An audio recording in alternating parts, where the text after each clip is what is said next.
Bem, poder sentar. Feche seus olhos, curve sua cabeça, eleve seu coração diante da presença do Senhor. E vamos ter mais um instante de oração. Senhor Jesus, estamos reunidos na Tua casa, Senhor Jesus, para dizer que Tu és santo, Senhor. Santo para sempre é o Teu nome. Nós viemos aqui para Te adorar, Senhor, para prestar um culto agradável a Ti, para Te entronizar nas nossas vidas, Senhor. Que esse seja sempre o nosso cântico, santo, santo, santo. Só Tu és, Senhor.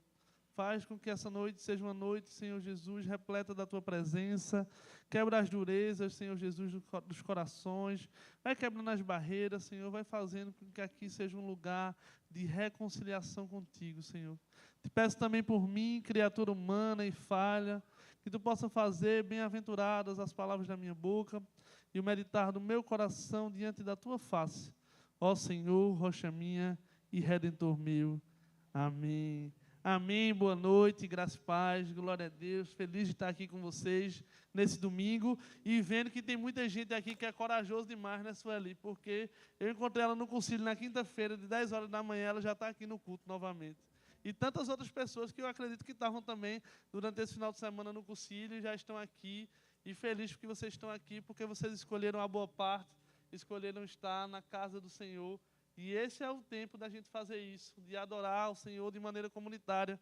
Feliz também porque hoje eu estou matando a saudade do meu amigo Fabinho, que foi para a China, passou um tempo lá distante, mas já está de volta. E também, pastor Zé, eu não podia deixar de falar, estou recebendo minha sogra, Dona Zui, ela está aqui na frente. E eu confesso que hoje, em especial, eu estou mais nervoso.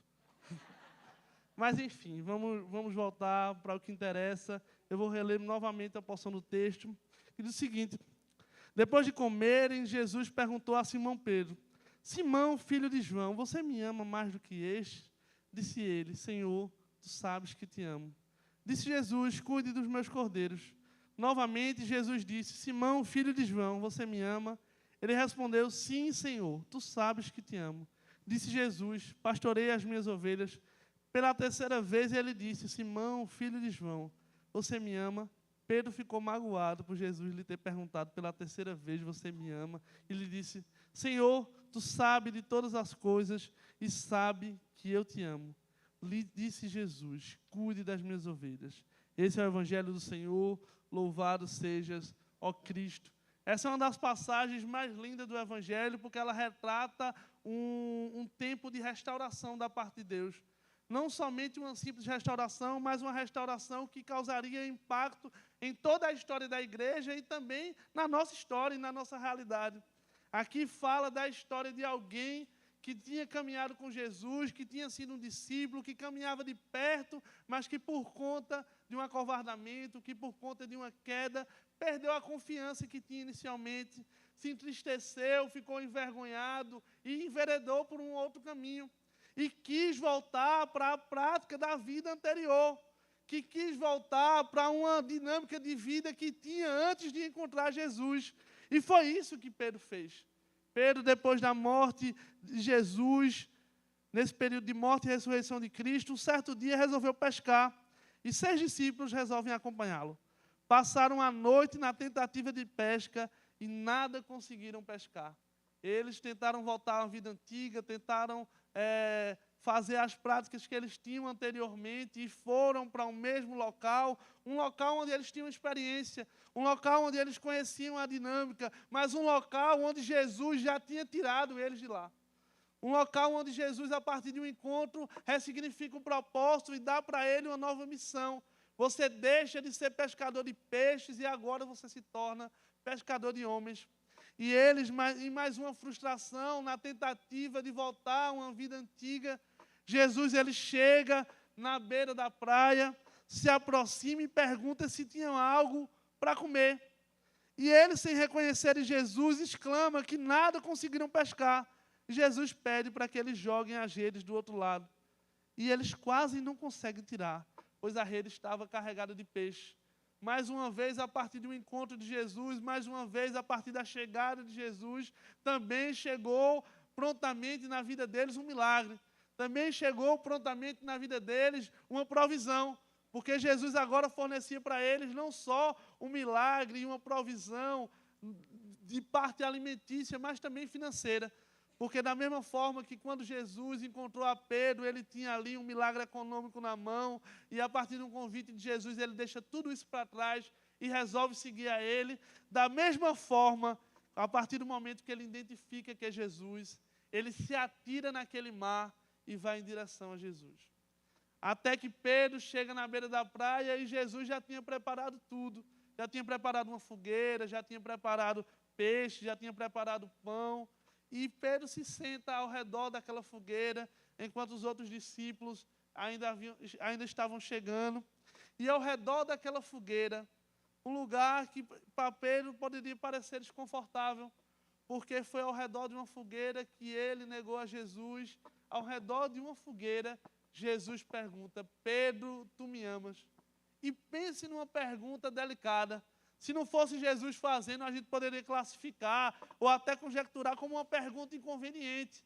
Porque Pedro tinha anteriormente exclamado um discurso que jamais negaria Jesus, que jamais o abandonaria, mas na hora do vamos ver, no momento ideal, na hora H, ele se acovardou, ele falhou, ele negou a Jesus, ele negou o que conhecia, ele negou o que se parecia, ele negou que um dia tinha estado no meio deles. E ele teve esse momento de acovardamento, mas quantas vezes também isso não acontece na nossa vida? Quantas vezes também a gente não passa por isso? Jesus tira a gente de um determinado local, ressignifica o nosso propósito, nos dá uma nova missão e a gente fica pautado e recheado daquele discurso que não vai negar, que não vai falhar, que não vai abandonar, e a gente acaba cometendo a queda, acaba cometendo a falha, e muitas vezes esse discurso nos leva para o local que Jesus já tinha nos tirado. E foi isso que aconteceu com o apóstolo Pedro. Jesus tinha tirado ele daquele local, tinha ressignificado o propósito dele, tinha dado para ele uma nova missão, mas quando ele peca, quando ele falha, quando ele cai, ele quer voltar à vida antiga. Porque aquela vida antiga, ele tinha uma determinada familiaridade. Ele já conhecia os mecanismos, ele já conhecia os caminhos, ele tinha uma determinada experiência com aquilo, e por isso que ele resolve voltar para aquele determinado local, buscando, quem sabe, um refúgio, buscando, quem sabe, um isolamento, buscando, quem sabe, talvez somente se esconder da vergonha que ele sentia de ter negado a Jesus. E ele volta para a vida antiga, e ele volta para aquele caminho que ele tinha traçado anteriormente, até que Jesus chega novamente na margem da vida dele. Porque Jesus chega na margem da praia, ele o reconhece, se atira, vai em direção até ele, senta ao redor de uma fogueira e Jesus pergunta para ele: Pedro, tu me amas? E Pedro responde a ele: sim, Senhor, tu sabes que eu te amo. E ele prontamente também dá uma missão para Pedro: apacenta meus cordeiros, cuida das minhas ovelhas, cuida dos meus cordeiros. Não sei como está na sua versão. Essa é a resposta que Jesus dá para ele. Mas tem uma grande chave a respeito desse texto, quando a gente vai acompanhar ele de maneira mais profunda. O pastor Bruno está aqui, professor da EBD, ele sabe muito bem disso. Quando a gente vê no original do texto, a pergunta que Jesus faz para ele é: Pedro, tu me ágape, ou Pedro, tu me agapau, tu me ama de forma incondicional, tu me ama de maneira sacrificial, tu me ama independente de qualquer circunstância, tu me ama de todo o teu coração, de fato e de direito. Eu sou aquele que estou entronizado no seu coração e que conduz a sua história. Mas Pedro responde a ele de uma forma diferente: sim, Senhor, eu te filo, ou te filéu, que é uma outra expressão de amor, que é um amor que é falho, que é um amor que é corruptível, que é um amor que é incondicional. E é assim que Jesus pergunta a ele de uma forma, e Pedro responde de uma forma completamente diferente. Para eu contextualizar aqui para a juventude, é como se ele perguntasse: você me ama da forma mais topada? E Pedro diz: eu te amo meia boca. E essa é a pergunta que Jesus faz para ele e que gera, sem sombra de dúvida. Eu estava distante do microfone, foi perdão, é porque eu estou me acostumando, esse é novo. Eu gostava tanto daquele azulzinho e do branco. E Jesus pergunta novamente para ele: Pedro, tu me amas? E ele responde: sim, Senhor, sabes que eu te amo, Só que, mais uma vez, ele responde daquela maneira, que não amava ele de maneira incondicional, que não amava ele da forma ideal, que não amava ele da forma que deveria ser. E isso também reflete um pouco da nossa história. O Senhor, Ele nos ama de uma forma perfeita, incondicional, incorruptível, mas o nosso amor por Ele ainda é muito pequeno, ainda é muito falho e ainda é muito condicionado àquilo que Ele pode nos proporcionar, àquilo que Ele pode nos dar, e a gente condiciona a nossa espiritualidade e a nossa devoção a isso, achando que o relacionamento da parte de Deus é um relacionamento de barganha, e não é isso. Ele quer nos fornecer uma vida completamente diferente.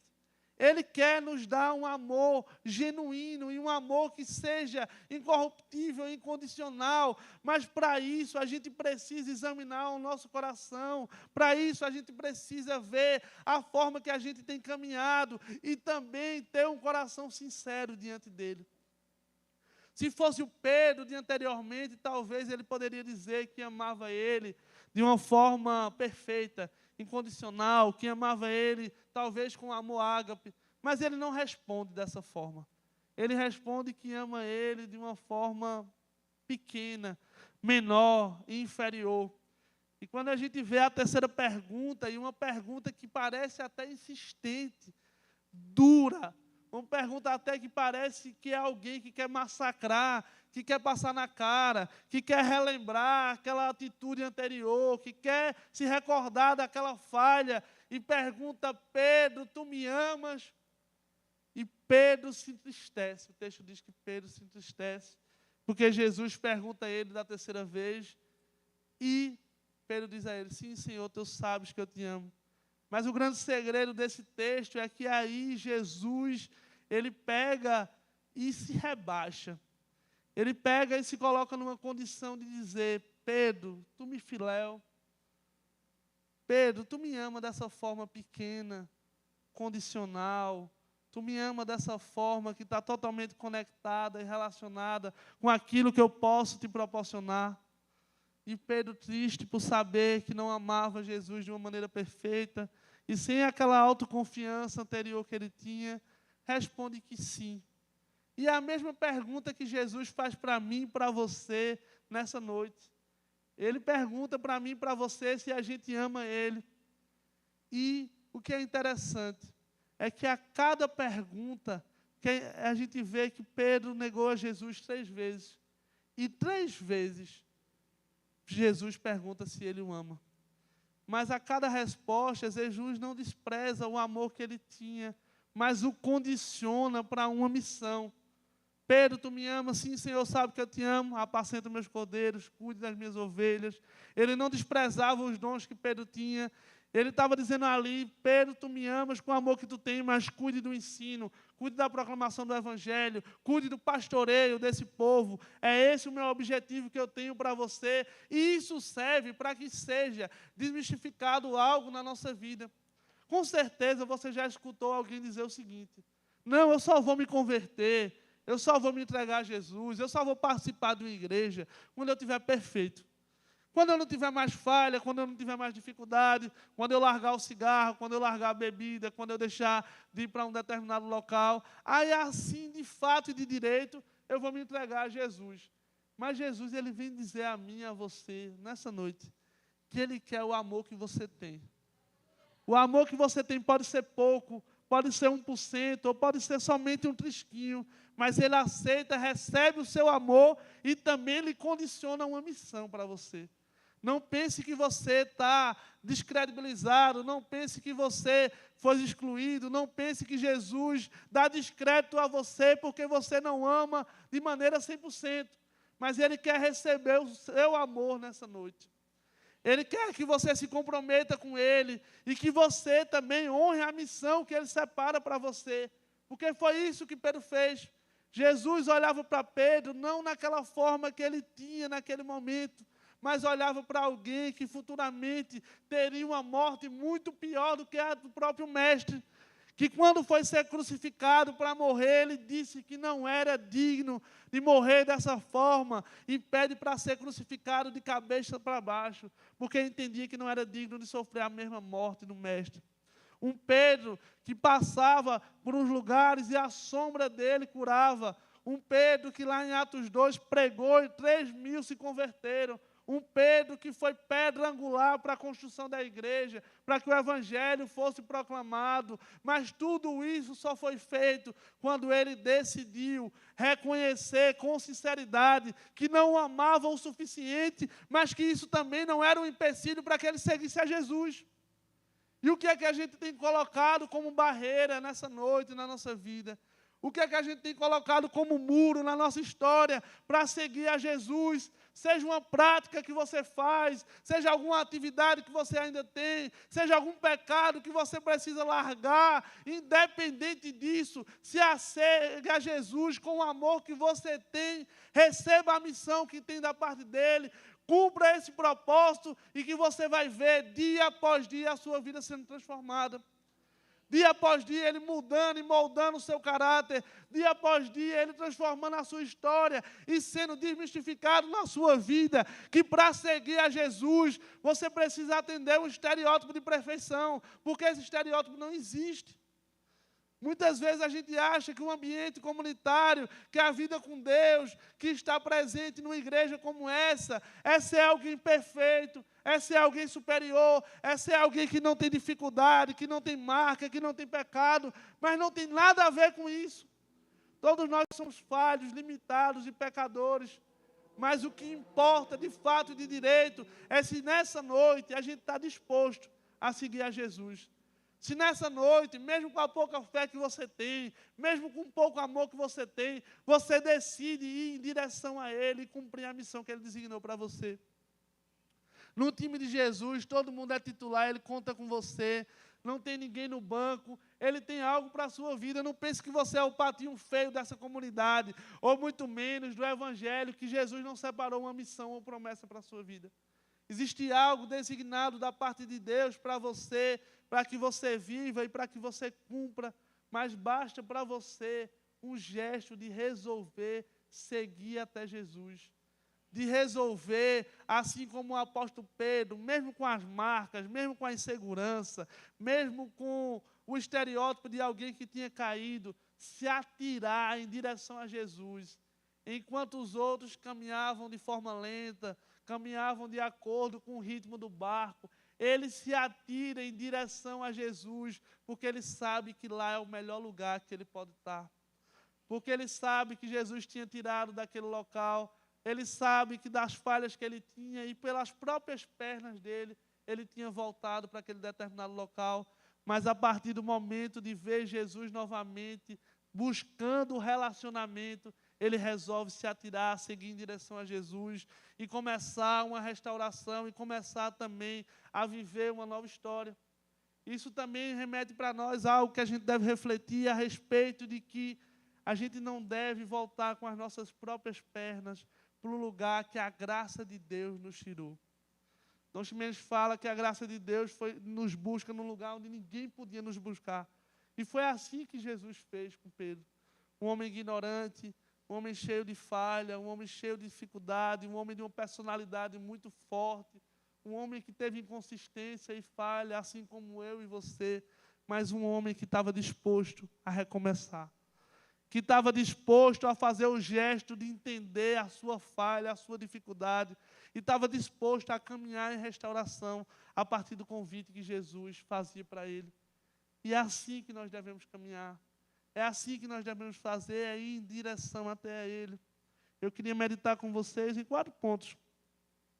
Depois do encontro com Jesus, não adianta, por conta das suas falhas e frustrações, voltar para a vida antiga. A partir do momento que Jesus encontrou você, que Ele lhe deu uma identidade nova, que Ele lhe deu um novo propósito, que Ele ressignificou a sua história, não adianta você voltar para a vida antiga. Não adianta você buscar a antiga profissão, os antigos prazeres, os antigos locais, porque você pode até voltar para aquele local, mas aquele local está completamente diferente, porque você mudou. Porque Jesus chegou na sua vida E não é porque você se frustrou, porque você falhou, que você deve voltar para esse local. Mas, pelo contrário, é a falha, é a dificuldade, é a tristeza, é a dor. Também é pedagógica para que a gente entenda que os nossos olhos, eles devem estar fixados em Jesus. A segunda lição é que, assim como Pedro fez, mesmo sendo um homem impulsivo, mesmo sendo um homem de personalidade forte, a partir do momento que ele encontra com Jesus novamente, ele corre imediatamente para os braços dele. Ele corre imediatamente em direção a ele. Ele deixa amigos para trás, ele deixa uma embarcação para trás, ele deixa os peixes para trás, ele deixa as ferramentas que ele tinha levado, tudo isso para trás, porque ele entende que muito mais importante é ele estar na mesa com Jesus. Muito mais importante é ele estar na mesa com Jesus, e uma mesa que ele poderia esperar que houvesse acusação, julgamento ou condenação. E muitas vezes você talvez tenha achado que Jesus se comporta dessa forma. Que na mesa que você sentar, ele vai lhe condenar, vai lhe julgar, vai apontar o dedo para você.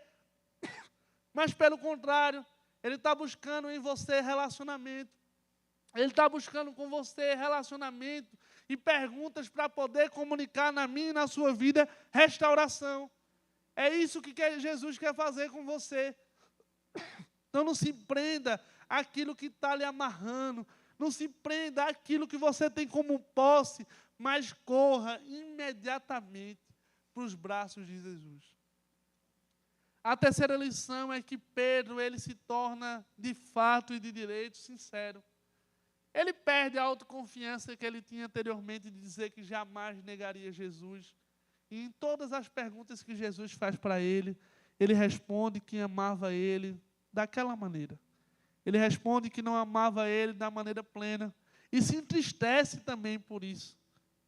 E é isso que a gente deve fazer também, se entristecer, porque não amamos Jesus da maneira ideal, não amamos Jesus da forma e da expectativa plena que devemos amar, mas a forma que a gente ama é ideal para que a gente se relacione com Ele. Ele quer receber o seu amor. Ele quer receber o pouco amor que você tem e quer dar uma missão para a sua vida. Mas basta também que, além de você correr em direção para Ele, que você tenha também um coração sincero. O quarto ponto, não é porque você não tem um amor perfeito que Jesus não vai contar com você na obra. O Senhor, mesmo sabendo das limitações de Pedro, deu para ele aí 3 missões. Mesmo sabendo que ele era fraco, falho, miserável e pecador, semelhante a mim e a você, ele designa para Pedro 3 missões.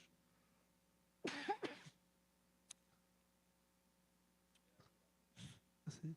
O comissiona a cuidar das ovelhas, pregando, ensinando e oferecendo cuidado. Jesus olhava para Pedro como ele seria futuramente. Alguém que teve uma morte pior que o mestre. E foi pedra fundamental para a construção da igreja. Talvez você olhe para você de uma maneira muito rasa ainda, de uma forma muito superficial, de uma forma que não gera impacto na vida de ninguém.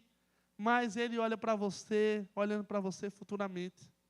Ele olha para você sabendo que se você estiver disposto a dar um sim de fato e de direito, você vai gerar um impacto tão grande como o apóstolo Pedro gerou. E isso não é uma frase de efeito, nem muito menos para convencer você nessa noite, mas é para que você entenda que talvez tenham ensinado para você a respeito de cristianismo e de vida com Deus de forma errada. Talvez tenha ensinado para você que um cristão é alguém que anda de terno, incomodando os outros, batendo na porta dos outros. Talvez tenham ensinado a vocês que um cristão é alguém que é inconveniente e não tem nada a ver com isso. Ou talvez tenham ensinado a você que um cristão é alguém que é perfeito. Mas não é isso que Jesus nos diz. Jesus sabe da sua dificuldade, Jesus sabe das suas dores, Jesus sabe da sua tristeza, Jesus sabe dos seus pecados, Ele sabe das suas limitações, Ele sabe do pouco amor que você tem, mas independente disso, Ele quer receber você nessa noite. E Ele quer, a partir desse momento de relacionamento, gerar restauração, e essa restauração, ela está totalmente conectada com uma missão. Ela está totalmente conectada com um propósito. Ela está totalmente conectada com algo ou que você vai seguir, um lugar que você vai alcançar, uma vida que você vai tocar. Isso se você estiver disposto a entregar. Eu não sei como está a sua vida, como é que tem sido sua caminhada, onde é que foram as suas últimas visitas, se talvez você tentou voltar para a vida antiga, se talvez você acha que ainda precisa amadurecer para seguir a Jesus. Mas o que eu queria dizer a você nessa noite é que Jesus quer receber você da forma que você está, com pouco amor que você tem. Ele quer ressignificar a sua vida, lhe dar um novo propósito, lhe dar um novo rumo, gerar em você uma missão e fazer com que você gere impacto na vida de outras pessoas. Mas tudo isso está totalmente conectado a partir da sua disposição de correr, de se atirar em direção de Jesus e receber da parte dele a restauração necessária. Amém? Queria orar com você, feche seus olhos, curve sua cabeça, eleve seu coração diante da presença do Senhor. Senhor Jesus, a gente está reunido nessa noite com o coração rendido diante da tua... A gente sabe, Senhor Jesus, do pouco amor que a gente tem. A gente sabe das nossas falhas. A gente sabe das nossas dificuldades. Nós sabemos, Senhor, das nossas limitações. Mas nós queremos, Senhor Jesus, te entregar um pouco amor que a gente tem. Nós queremos nessa noite receber uma restauração vinda diretamente de Ti. Nós queremos, Senhor Jesus, ter relacionamento contigo e receber uma missão da Tua parte, Senhor. Nós queremos receber capacidade Tua, Senhor, para que a gente possa crescer em graça e em verdade, para que a nossa vida possa ser amadurecida, para que a nossa caminhada, Senhor Jesus, ela possa ser mais firme, mais robusta. E nós sabemos, Senhor Jesus, das limitações que nós temos e muitas vezes também não sabemos como caminhar em direção para isso, mas nós estamos dispostos a se atirar em direção a Ti, Senhor, a correr em direção a Ti e receber da Tua parte renovo, e receber da Tua parte restauração, e receber da Tua parte ressignificação de propósito, uma nova identidade, um caminho a seguir, uma promessa a alcançar, um lugar para chegar, uma vida para tocar, um ministério para abençoar. Mas tudo isso, Senhor, basta se a gente estiver disposto a se entregar, Senhor. Gera quebrantamento no nosso meio, gera corações rendidos diante da Tua presença. Quebra no meio dessa igreja toda seta de condenação, de julgamento, toda seta, Senhor Jesus, de descarte, Senhor, que seja tirado do nosso meio, que a gente tenha plena convicção que Tu nos espera com amor, que Tu nos abraça, Senhor Jesus, com força, e que Tu nos recebe com zelo, e que Tu tem algo separado para a nossa vida, que a gente possa cumprir a Tua vontade, que o nosso amor a cada dia que passe, ele possa crescer, que a gente possa gerar, Senhor Jesus, no nosso meio amadurecimento, que a gente possa avançar rumo a Ti, que é o alvo, Senhor, que é o autor e consumador da nossa fé. Então recorda ao nosso coração nessa noite, Senhor, que Tu nos perdoou, que Tu não tem raiva de nós, Senhor, que Tu gerou acolhimento para a nossa vida e que a partir de hoje a nossa história vai ser ressignificada, assim como foi na vida do apóstolo Pedro, em nome de Jesus. Amém. Que Deus os abençoe.